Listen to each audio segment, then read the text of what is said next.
Ndonge ndabahaye mwere mwese canke mwaramutse bivanye naho mugenda mudukurikirana muherereye. Mwe mwese mudukurikira muherereye ijya nino mu makungu ya kure, abari mu bihugu vyo ku mugabane w'abanyaburaya, muri Amerika, muri Aziya, bari ngaha mu gihugu cacu Burundi, intara, amakomine, imitumba, ubucimbira, imisozi bigiye bitandukanye. Mwese bivanye naho mudukurikirana muherereye, ndabahaye kaze ngaha ku Iyakare TV. Mwe mwese kandi muri ngaho mu gihugu ca Repubulika Iharanira Intwaro Rusangi ya Kongo, cane cane muri Kongo, muri Nord Kivu, mu ntara ya Nord Kivu na Sud Kivu. Mwese mudukurikirana mukaba mubandanya kubana natwe mu biganiro n'amakuru tugenda tubashikiriza. Mwese kaze. Amakuru rero ariko aravugwa ngaha kuri iyi mbonesha kure nuko amakuru dutohoza tuvana mu gihugu ca Repubulika Iharanira Intwaro Rusangi ya Kongo, mu nyuma yaho Felix Antoine Tshisekedi ahuriye n'abasirikare mu mwihwezo giturumbuka, agaca aje no guhura n'umukuru w'igihugu c'u Burundi Varisito Ndayishimiye, nabwo mwibanga rikomeye cane, agahurira ku kibuga c'indege ca Bujumbura kuri uyu w'Imana. Ibintu vyakomeye muko yaciye ava ngaho i Bujumbura ahejeje kubonana n'umukuru w'ico gihugu c'u Burundi, bahejeje gupfundika amasezerano akomakomeye cane yo gufashanya mu guhana ingabo ndetse no kurwanira hamwe. Yaciye ashika mu gisagara ca Bukavu. Acihagera rero yaciye atangaza ko agiye gukora ibintu bikomakomeye cane, akarangiza umukuru w'igihugu kibanyi c'u Rwanda Paul Kagame, akazomwicanga agahera nk'uko Hitireri yaheze. Biravugwa ko rero yabandanyije avuga ibintu bikomakomeye cane, avuga ko igisirikari kinjiriwe n'abacengezi resenfritre, ko kandi agiye gutoragura umwe kuri umwe. Avuga ko abatorotse igisirikari bakaja muri M23 bari abacengezi bari barinjiye mu gisirikari ca Repubulika Iharanira Intwaro Rusangi ya Kongo. Avuga ko rero igisirikari ca Kongo agiye kugisukura agishire ku murongo, ngo kuko ngo carahejeje kwinjirirwa n'abanyarwanda. Ngabo banyarwanda bose bari muri ico gisirikari ca Kongo ngagiye kubatora umwe ku wundi, umwe. Ivyo nivyo yaciye atangaza ubwo yarahejeje kuva guhura na Varisito Ndayishimiye, bagahurira mw'ibanga, bagahurira mu cumba ca VIP ku kibuga k'indege citiriwe Melchior Ndadaye i Bujumbura.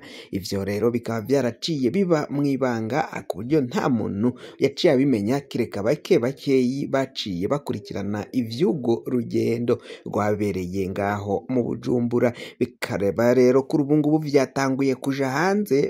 Ico baciye baganira n'umukuru w'igihugu c'u Burundi nuko bemeranije ko bagomba kuzotabarana mu gihe abanyarwanda baba babateye. Avuga ko rero bagiye kubandanya barungikayo abasirikari benshi bazoja gufasha ico gihugu ca Kongo kugwanya abo bita abanyarwanda babarizwa mu muhari wa M23. Amakuru rero arameza neza ko Uburundi burahejeje kurungika abasirikari 6,000 vyose vyagiye ngaho muri ico gihugu ca Repubulika Iharanira Intwaro Rusangi ya Kongo. Ariko ibara riheruka kugwa aho abarundi batewemwo umusaka, barabica barabamara, bikozwe n'umuhari M23, aho wabaciye ugwaho Mushaki, aho bari bafise ipozisiyo. Ico kirindiro rero ngo M23 yarabatunguye irabarasa karahava. Abatarapfuye canke ngo batoroke bari mu mashamba bariko barayebera, babuze ukungene bavayo. Abandi baraciye bafatwa mpiri, barafatwa n'umuhari M23 uca ubajana kubapfungira mu birindiro vyabo. Amakuru rero kandi agenda avuga ko abashoboye gutoroka ico gitero ca M23 baciye gutahanwa ngaha mu gihugu c'u Burundi kuri ubu ngubu bariko baritwa ibigwari, baritwa ko batorotse urugamba rwabananiye. Ivyo ni ibiriko bivugwa ngaha mu gihugu c'u Burundi ndetse na Repubulika iharanira intwaro rusange ya Kongo. ONU yahejeje kuburira u Rwanda irubwira ko u Burundi na Kongo bashobora gutanguza intambara ku Rwanda bakayigabako ibitero, bakarugabako ibitero rero bivanye nuko bavuga ngo igisirikari c'u Rwanda nico kiri muri M23. Ibintu bikaba biboneka ko niba Tshisekedi na Varisito Ndayishimiye bariko barakorakorana vya bugufi, bashobora gutanga abarundi bashobora gutanga inzira y'abakongomani bagatera igihugu kibanyi c'u Rwanda. Ivyo ni vyibonekeza ko niba Kongo iriko irashaka ukungeni yakinjira mu gihugu c'u Rwanda kandi aho yakabaye yinjirira M23 yarahafashe no kuyisubiza inyuma bikayinanira, birashoboka ko niba Varisito Ndayishimiye na Tshisekedi bariko barakorana, wasanga Tshisekedi ariko arasaba inzira izokwinjira mu Rwanda iciye mu gihugu c'u Burundi, Uburundi bukemera bugatanga inzira yo kugira ngo abo bakongomani bacemwo bagaba ibitero ku Rwanda. Uyu mugabo Tshisekedi yavuze ko abakongomani niboramuka bamuhaye iyindi manda bakamutora, we ikibazo agomba gutorera umuti ari ukurangiza Perezida Paul Kagame w'u Rwanda, kandi ngo agomba kumuhezaheza agahera burundu nk'uko ngo Hitleri yaheze. Avuga ko rero Paul Kagame ari nka Hitleri, umwicanyi ruhagwa maze agateza intambara y'isi yose. Muramuzi mu mateka uyo Adolf Hitler wari umudagi. Ivyo benshi batanguye kunenga Felix Tshisekedi kuri aya majambo yaciye ashikiriza yo gutinyuka kuvuga ku mukuru w'igihugu mugenzi wiwe, akamwita ko ari umuhezanguni, ari umwicanyi, ari umunazi, akamugereranya n'abanazi ba Hitleri. Ivyo baravuga ko ayo majambo Felix Tshisekedi yaciye avuga atari akwiye. Nivyo koko ntago yakabaye yatinyuka kuvuga ku mukuru w'igihugu mugenzi we, kandi bose batwara ibihugu kaje ku karubanda amwandarike amusevye kandi amubeshera nta fatiro afise kuri ivyo yaciye ashikiriza.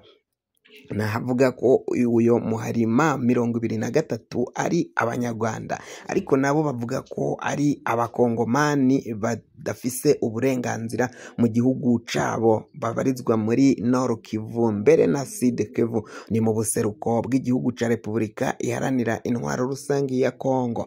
Bakaba bavuga ko rero bagomba kuzogwana kuzoshika igihe leta ya Kongo yemeye amasezerano n'ibiganiro, kandi ivyo bapfunditse muri ayo masezerano no muri ivyo biganiro leta igaca ibishira mu ngiro. Uyu mutwe ukomoka ku yindi mitwe yagiye iba ikagwana ikagirana amasezerano na leta ya Kongo, ariko leta ya Kongo ayo masezerano ntiyashire mu ngiro. Murazi umutwe witwaga CNDP wa Laurent Nkunda, hari n'undi mutwe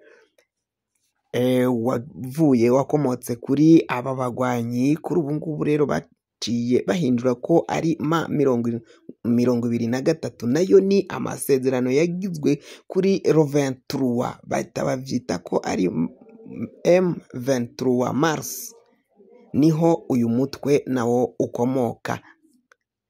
Ivyo rero byose biraboneka ko intambara igiye yangara canke igiye kuba ikomera cyane, bivanye nuko abakuru b'ibihugu bariko baravyinjiramo. N'igihugu c'u Burundi carahejeje kwinjira mu ntambara ku mugaragaro. Biribonekeza ko rero mu gihe baramuka bagavye igitero mu gihugu kibanyi c'u Rwanda, intambara yohava ikomera cyane, ndetse n'inzangano zigasubira kwiyadukiza hagati y'u Burundi n'u Rwanda, kuko biribonekeza ko u Burundi na Kongo barafashanyije cyane, bariko baragwanira hamwe, bariko barahanahana ingabo. Abakuru b'ibihugu barabandanya guhura bagambanira igihugu kibanyi c'u Rwanda ukungeni bashobora kuzotezayo intambara.